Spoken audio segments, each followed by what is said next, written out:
मखाना के बारे में तो बेचारा राहुल गांधी जानता भी नहीं, और इसलिए नहीं जानता होगा।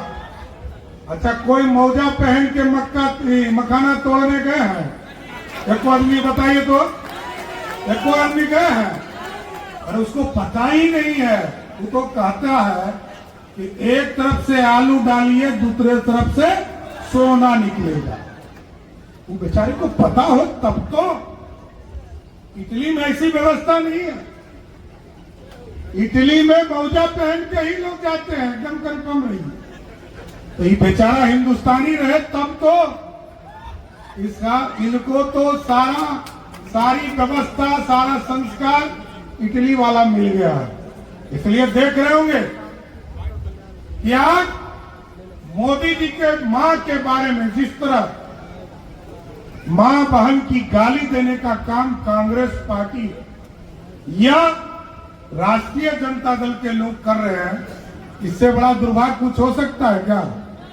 इससे बड़ा लोकतंत्र में कोई शर्मसार करने वाली घटना हो सकती है क्या? लोकतंत्र में ये राजतंत्र नहीं है साथियों, क्योंकि राहुल गांधी और राजद के युवराज तेजस्वी यादव को लगता है कि मेरे माता पिता बिहार के मुख्यमंत्री रहे।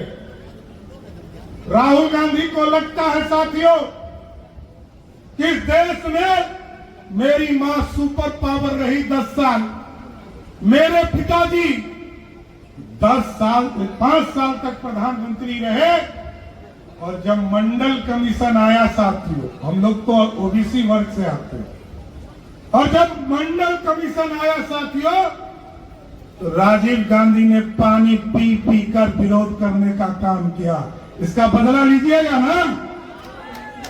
ओबीसी वर्ग को आरक्षण नहीं मिले, और इनकी दादी और इनके दादा पंडित नेहरू कभी भी आरक्षण देने के पक्षधर नहीं थे, ना दलितों को आरक्षण देने के पक्षधर थे।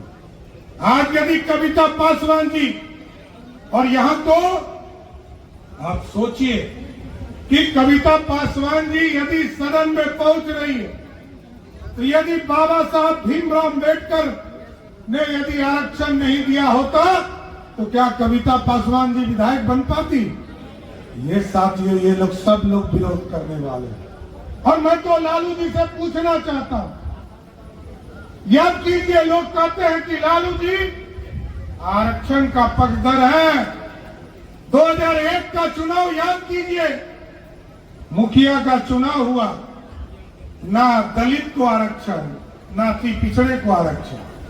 2002 में चुनाव हुआ नगर निकाय का, ना दलितों को आरक्षण, ना पिछड़ों को आरक्षण। लेकिन नीतीश कुमार जी और एनडीए की सरकार जब बनाया आपने साथियों, याद कीजिए 2006 में दलित समाज को भी आरक्षण दिया, अति पिछड़ा समाज को भी आरक्षण दिया, और हमारी जो बहनें बैठी है महिलाएं, इसको 50% का आरक्षण एनडीए की सरकार ने दिया।